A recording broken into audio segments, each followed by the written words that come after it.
So tonight we are going to discuss self-worth. That's a very troubling topic for most people. And while we're going through it, I want you to just understand a few things concerning self-worth. And those two words we're going to have to analyze, and they definitely need a bit more clarification. But if you can put in the text box or in the chat box, how do we measure worth? How do we measure the worth of something or someone? What do you think is the metric that we use to measure someone's worthiness?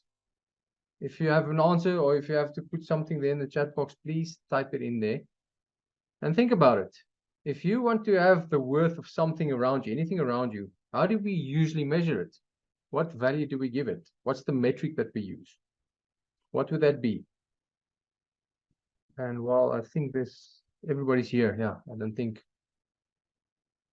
Okay, Minley, under se opinies. Okay, so somebody else's opinions. That's how we measure worth. Okay, that's one way. There are a couple of ways. And that's why I asked this question, because you have to be clear on what is the measurement that we use for worthiness. Mostly, we listen to other people's opinions, yes, but that's a bit of a problem if you have to go according to other people's opinions of you to adjust and understand your own worth. Now, when we've grown up and when you were a kid, character as well from Christelle, okay? Yes. So you judge your worth by character, by others' opinions, and value systems from childhood. Okay. This becomes an interesting subject, because if we have worthiness, what does it mean to have worth? And how useful something is from Joni. Okay. Usefulness, definitely. Now, if a child is born, if you were a baby, if you are around babies, and if you see a baby, and do you wonder how much it's worth? What it's worth going to be on the planet? How it looks, the clothes it wears, how it behaves, all those things. Doesn't that make it more worthy? Okay, or even useful? Or which characteristics does a baby have? Or animals, for that matter. If you see puppies, baby animals, there's something in us. Well, if you're half decent human and you're slightly connected to life, but when you see things in their small form, starting out life, we don't have a value associated with that. There's just a form of appreciation in how cute they are, or what they're busy with, or interest, or awesomeness, or awareness. There's not a judgment on what that thing is worth. But in today's society, usually when we see the headlines and stuff on social media, this man is worth $1 billion. This person is worth $700 million. This person is worth so many things. And we have a financial metric for worthiness. And that is very, very interesting, because with all the money in the world, it is very difficult to create the energy that sustains you, the energy that created you, this amazing natural life force that surrounds us all. And I don't know, maybe sometime in future, because they now want to conserve consciousness and promote consciousness on the AI realm, and you can upload your thoughts, and the whole being the same as you will interact with people. That's a bit weird, but I think there's something missing, and that's the bioelectric properties. So you've got an energy system in your body, and that energy system, it's actually quite amazing if you learn more about it and if you use it. But that energy system can't have a metric like financial value, because you cannot buy it. It's difficult to buy that thing. You cannot buy your soul or the energy that runs through your body. You can only experience it, work with it, to maybe improve it if you understand how it works. But when we get back to worth, you are an energetic being. Everything around us has a certain energetic property. Now, if you go financially try and be worthy of financial gain, your soul is not going to be happy. You might feel you're not good enough. You might feel you don't fit in. And it's funny, because in capitalistic societies like the West, we associate our value and our worth according to how much money we have. Why? Because most people, that's all they aim for. That's all they want. That's all they go for. But if we take a step back and go, okay, but what is the bigger picture? What does this word worth mean? Is it our value systems, like Millie said? Is it our character? Is it others' opinions? What is this all about? If you understand that you're a connected being in a connected universe, these things start to change. Your mind has the capacity to go a bit broader, and then it's not that difficult to feel what your place in society is. But most people don't even question it. For instance, I've got this 36-day entrepreneurship activation program that I'm running currently with some of my clients. And one small part of it is, what do you bring to relationships? What is it that you bring to any relationship, from business to personal to intimate, even the plants and animals around you? What is it that you bring? And that's a nice question to ask yourself, is what do you bring to any relationship? Is it laughter? Is it stability? Is it intelligence? Is it baking skills? Okay, you can actually go quite deep with it, and it doesn't have to be complicated. I mean, we all know, I don't know, well, I don't know about you guys, but I love peppermint crisp tart. It is amazing. It's one of my favorite puddings. And with this sweet tooth, it's just quite nice to have peppermint crisp tart. But lots of different people make peppermint crisp tart, but it's not the same, right? Some make it better than others. Some shops sell way better peppermint crisp tart than most others. So the same with us. What you bring to any relationship, to anything, is going to be different for each and every one of you. But it's up to you to find out what that is.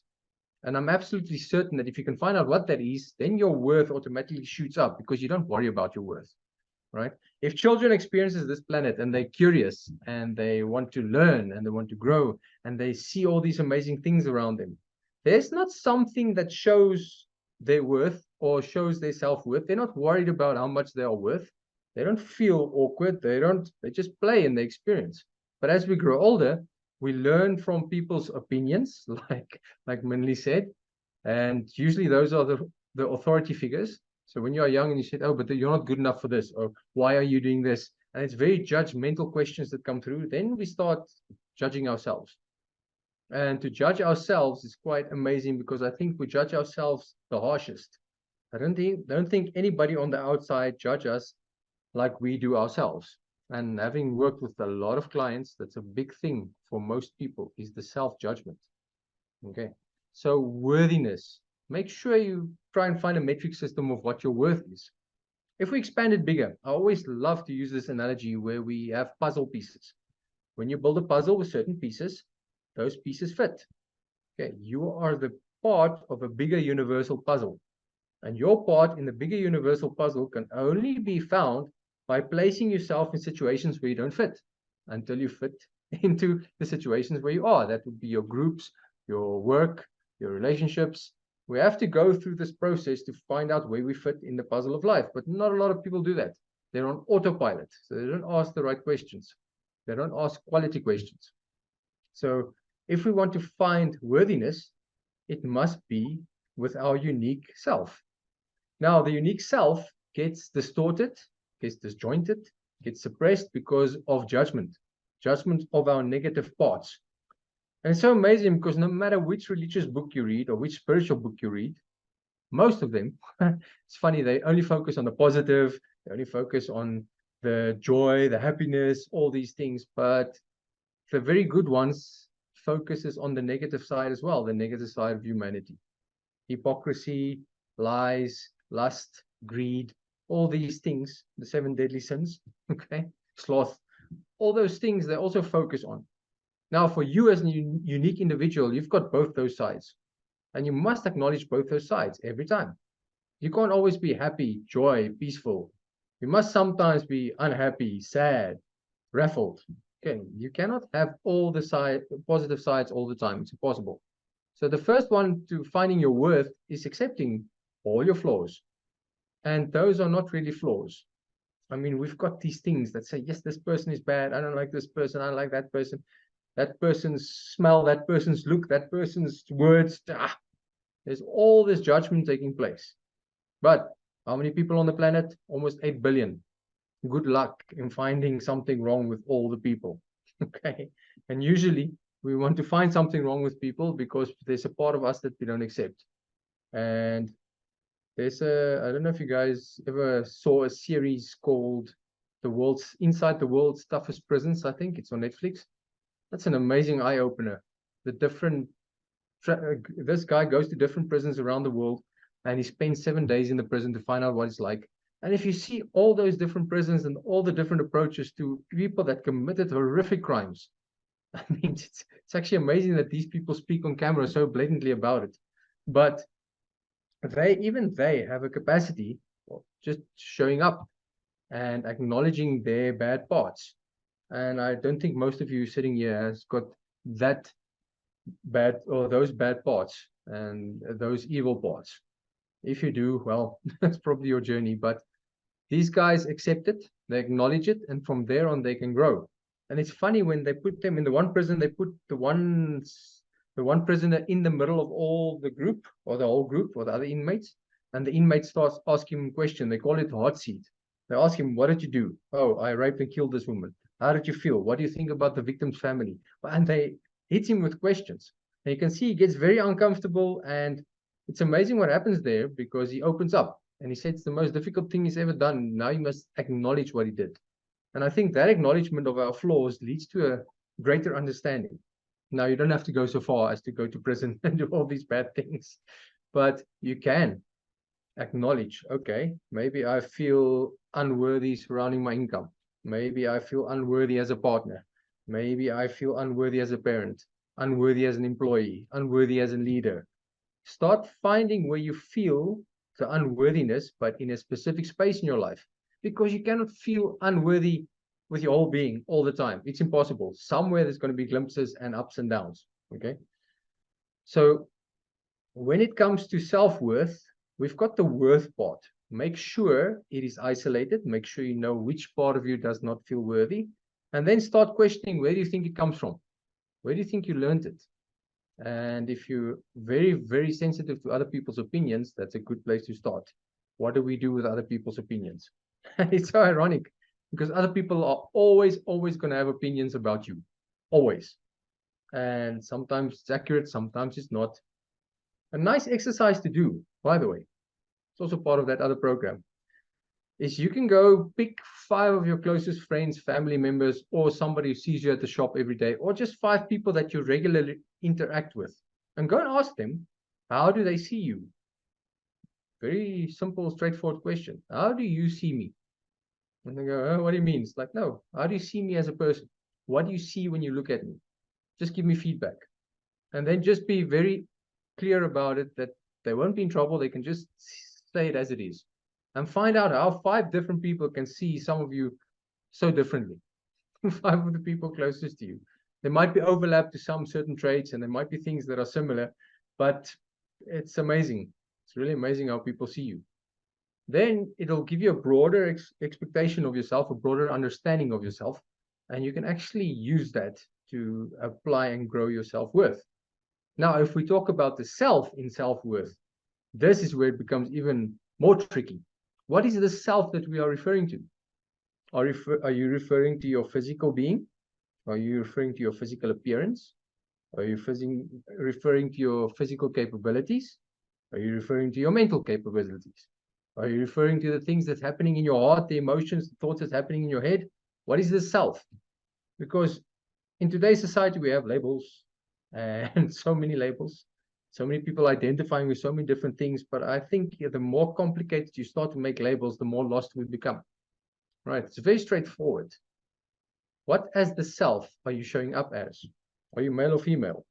I don't care about the identity stuff, but what were you born as? Okay, start with that. What are you and who are you? Are you a human being? Are you not a human being? No race, no color, no creed. Don't even start there. Just what are you? Are you a human being? Probably most of you sitting here, I hope, are human beings. If one of you is an alien, please raise your hand. I would love to have a chat with you. Okay. So what is the self that's associated with self-worth? How do we define that self? And if you start asking these questions, it becomes an interesting journey, because then your self-worth, that thing starts to become hazy. All right. One big thing in today's society is we compare. And this was one of my own experiences, because I do quite a couple of things.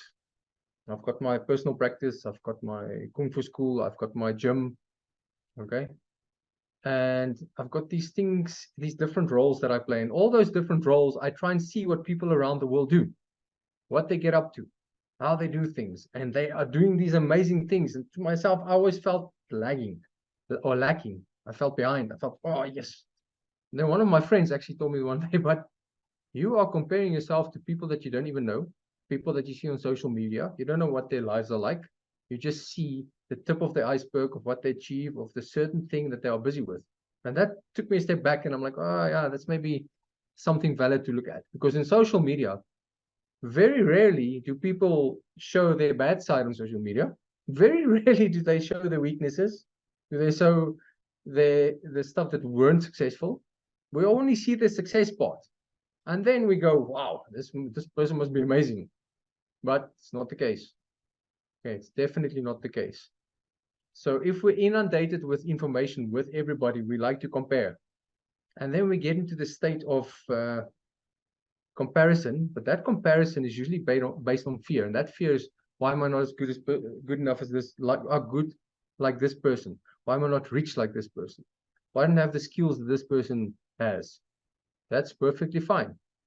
Because you, with your uniqueness, with your eyes, your ears, your brain waves, you actually have a unique makeup. That unique makeup is what you want to show up as. If you can understand what your unique properties are, and it's funny because when was it? Yesterday. What day are we on now? Wednesday. Well, Wednesday wisdoms. We're on Wednesday. Yesterday at martial arts training, the girls and the guys were sparring, and the one girl gets very upset when she spars. And it's funny because I looked at it and it's like a woman mustn't spar like a man. A woman needs to spar like a woman, because there are certain characteristics that you have. If you don't have physical strength, you're not going to wrestle a person that's stronger with you. You're going to try and evade an attack and go crazy like that. A man mustn't spar like a woman. So he mustn't be too soft. He must be what he needs to do because it's the realistic situation. And I thought that's quite a good metaphor for self-worth. You must show up who you are, as who you are. You mustn't show up as somebody else. And whether or not people are going to have opinions about you, that's definitely going to influence you, but it should not, because opinions are just that. It's like me playing on social media and seeing all these amazing people and what they do in the fitness world, in the mental health world, okay, in the martial arts world. But that's not the truth. That's their opinion. That's their skill that they are sharing, and they are just sharing it. So what can you share about yourself in relationships, in your work, with people, with students, with parents, with teachers, with children? What is it that you actually can share that makes you unique? What is your peppermint crisp tart going to be like? Okay. If I have to make peppermint crisp tart, I doubt I'll ever eat it, because there are so many other people that can do it so much better. And I like those people that make it for me. Okay, but there are other things that I can do that they can't. So what can you bring? If you start asking those questions, even if it's the smallest thing, and it's funny because people judge their usefulness, okay, how useful something is, like Joni said. If you can take care or have a green thumb, take care of plants and actually propagate plants like crazy and have it grow, that's quite a nice skill. So what can you do with that? How can you show up with that? How can you make that skill and apply it to people around you to make your life better and not compare? Okay. Can you make money with planting plants? Of course, definitely around the world. Will it be enough to sustain you? Who knows? Depends on how good you are and how good you are at business skills. If you're a mother and your full-time job is taking care of children and you actually want to do that, then you do that. What is it that you bring to the children that nobody else can? Okay, but in today's society, we don't isolate those things because they overlap and they flow and there's stresses and there's financial stresses and there's deadlines and life is hard. Okay, but take a step back and ask yourself, all right, who's the self I'm referring to when I'm referring to self-worth? Is this self a mother, a father, a parent, a teacher, a leader, a follower? And funny enough, not everybody wants to be leaders. Not everybody wants to own their own businesses. Not everybody wants to be in the spotlight. Okay, that's just stuff we see online. And it's funny because most people actually like a job or like to be told what to do in certain areas of their life. If you're comfortable with a job that you get paid for and you receive the remuneration that you want, then by all means. Doesn't have to be this big business owner, doesn't have to be the best cake maker in the world. Okay, but you ask yourself, what do you show up as? Leader, follower, mother, father. And sometimes, well, most of the times in today's society, especially, you wear different hats. And those different hats, you just show up the best you can with all your flaws, with all your imperfections, with all your perfections, because yeah, it's a big battle out there when it comes to self-worth. Now, if we go to the financial worthiness of people, remember that energetic structure that you are part of, this energetic universe that you are part of, that energy did not need money to create you. That energy does not need money to have the plants grow, the trees grow, the animals grow. It's actually quite amazing when you start to take a step back and just observe it. That energy is abundant. That energy is full of life. If you leave your house for 100 years without tending the garden, without doing anything around it, imagine what the plant growth will be around it. Again, I think that was one of the pictures of Chernobyl, where they, after so many years, the plants took over, and you just see those buildings, even amidst the radiation poisoning that was there, the plants eventually took over and took over the buildings and stuff. And that's quite amazing because nature has that capacity. Now, that energy that makes those plants grow, that energy that you were born into, that can never have a financial value. Okay, you cannot use financial metrics to have your worth associated with that. How do we get in touch with that energy? Weird question. Okay. But it's either prayer, meditation, sitting quiet contemplation. You have to practice that. That doesn't get taught. Okay. And I don't know, some of you guys, I don't know if any of you guys are going to do the 4-day journaling stuff with me, but we'll touch on that because even journaling in the way we're going to do it will help you with that part. All right. So please, whenever you feel unworthy, whenever you feel not good enough, first of all, ask yourself, who are you comparing yourself to? Can you compare your fingerprints to another person's fingerprints? Won't work. Can you compare the size and the shape and the color of your eyes to another person? Sometimes there's a bit of overlap, but when you go deep into the iris, it's not the same. How weird is that? Okay, it's very strange that we are so different, but we love to compare. So rather show up with your uniqueness, rather show up with that makes you different, and let the other people worry about their opinions because they're going to have them in any case. And unfortunately, it's very, very easy to have an opinion. It's the easiest thing in the world. Okay, so the effort that it takes to have an opinion is the effort you must put in towards receiving it. Do not take the opinion on yourself of other people. They are always going to have their story. All right. And if I hear the stories of some of the people in my past, the things they thought about me, the things I thought I did and I was doing, I can just laugh because people can make up the most amazing things if you let the imagination run wild and you don't feed them. Okay.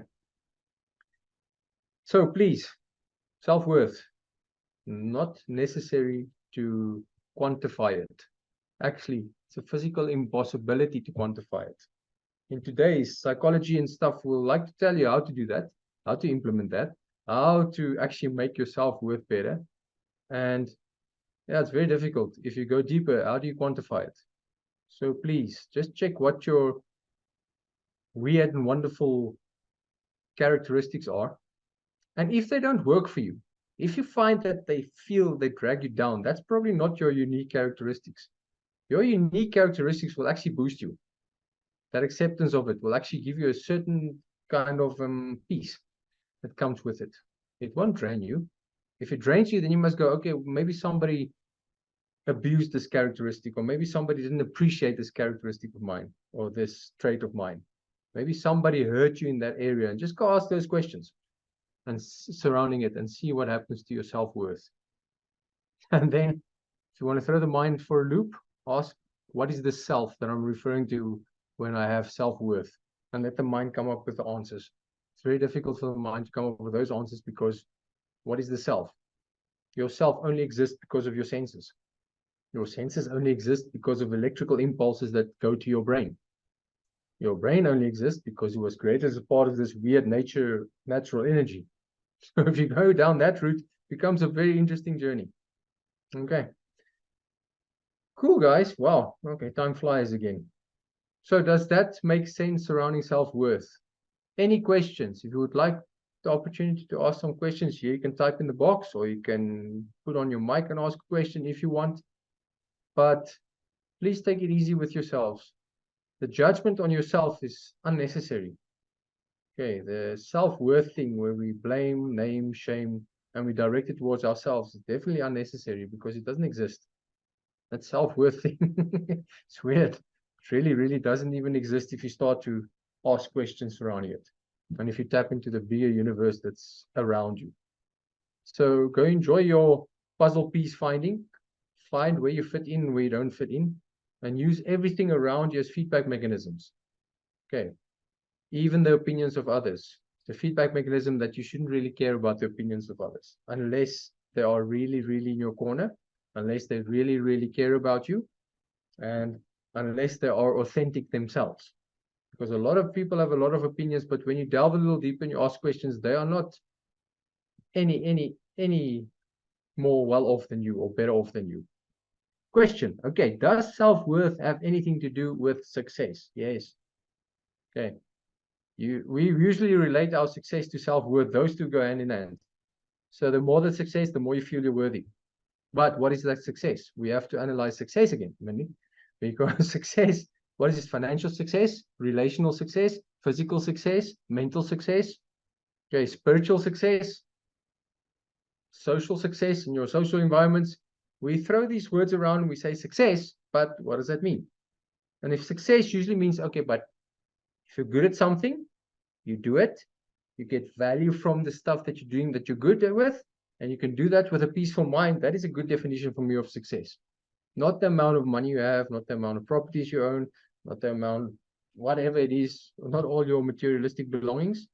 If you can show up and you show up according to your value systems, those value systems are aligned and you are in service of a greater good with your value systems aligned and you get remunerated for it. That is a good definition of me for success. Right. So self-worth and success are usually linked, like people, but they don't understand success. They might understand somebody else's success. They might understand somebody else's value system, but they very rarely understand their own. And if you have somebody that's a janitor, somebody who cleans a building, and that person loves to clean the building because they have more free time after they clean the building for reading or for doing whatever or lounging on the couch, that person gets enough money for cleaning the building or the space to be able to survive and live the life they want to live it. They are more successful than the person who owns the building and is stressed and who's taking drugs to cope, who's drinking alcohol to cope, who's using all this coping mechanism. For me, that will be the janitor is more successful. And that's how I see success. It's not really necessary about the financial gain. It's about your own growth and your own values. Okay, Melia, does that answer your question? I hope so. Right. Anybody else? Any questions? Good. Peter, you need to understand as quick as possible who you are, so your surrounding is important. Positive people who brings you up. Fly with eagles, you become an eagle? Yes. But of course. So the people around you, definitely important. Your support structure, definitely important. And it's interesting because there are only 4 basic things to good mental health before you want to start to delve deeper. It is movement, which is exercise. Well, any movement is good. Good nutrition, good sleep, and good social support or support structure. If you have those, definitely. So if you understand as quick as possible who you are, but you don't, up to 27, you are still growing, learning. There are very few people who understand who they are from a young age. But if you're one of them, that's a good feat to achieve.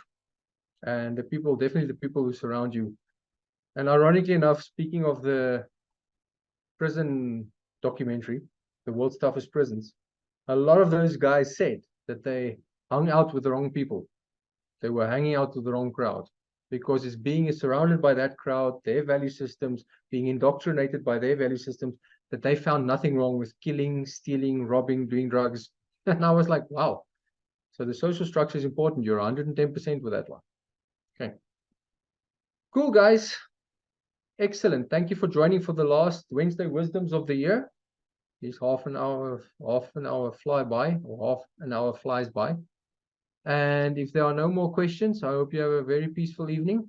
I hope you really go analyze and question what this self-worth thing means to you, what it is, what the words we use are, and what the metrics we are for measuring self-worth, because it becomes crazy if you start doing that. It's like, wow, I think the whole world is crazy. Actually, I think that was a quote from Buddha: the whole world is insane. And sometimes you think that maybe it is insane, but it's only insane because we don't ask the right questions.